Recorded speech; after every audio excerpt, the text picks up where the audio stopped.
We are going to talk real quick on the Tapco 20 rounder for your AKM rifle, chambered in 7.62 by 39.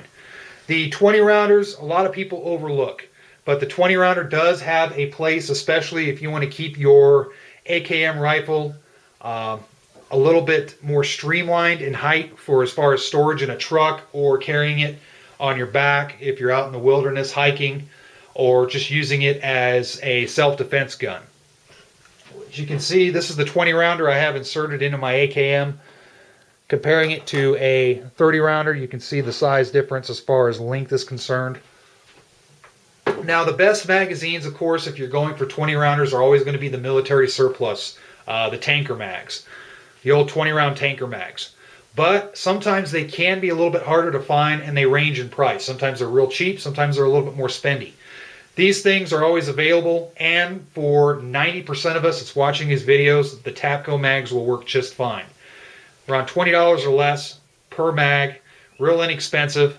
It's the typical Tapco construction, thick polymer feed lips, thick polymer construction with all the ribbing, so you get a good purchase on the mags. Steel spring and then the steel floor plate. I like them because they work for general use.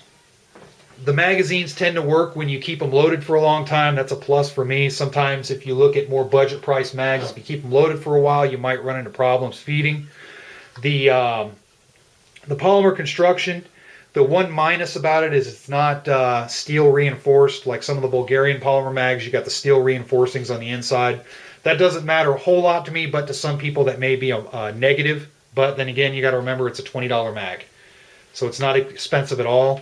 And yes, I know the Bulgarians are right around $20 or less also, but Tapco mags are a little bit more plentiful than Bulgarians, depending on where you're at. Of course, the caveat behind that is you can always go online and order the stuff. So it's up to you. My experience with the Tapco mags has been generally good. I have had one of these 20 rounders give me problems a long time ago on a prior AKM that I owned. I had a 20 rounder, an OD green one, that it turned out it just started having problems. It had to do with the molding process. It's a little bit tight right in this area, so it was causing the rounds to bind up a little bit during cycling, and it was causing failures with the rifle because of that. But you know, you're always going to run into problems no matter what type of magazine. There's always going to be a few bad ones out there. It doesn't matter if it's these, or even if it's a more durable one like a steel military surplus mag. It is what it is. So just make sure to check it out and test it out if you get one of these before you use it. But they insert well, they fit well, nice tight fit, not too tight. There are some rifles out there where it's a really tight fit when you first get them, but as you insert and remove the magazines a couple of times, it'll wear right on in. This rifle fits perfect. Almost zero wobble. In comparison, the steel magazines out of this wasser have just a tiny bit of wobble on it. These have pretty much no wobble. Fit really well, and I hope to try these out.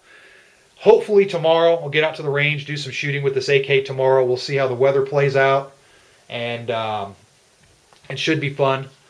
But again, the 20 rounder, don't overlook them. If anything, if you're just looking for range mags, something to use for a good range magazine, you could use the 20 rounders. And the plus with the 20 rounders, if you use a 20 rounder in conjunction with a rucksack rest or a bag rest, because the magazine is a little bit shorter, you can get a little bit more of a stable rest if you're shooting your AK for groups or for accuracy for longer range shooting.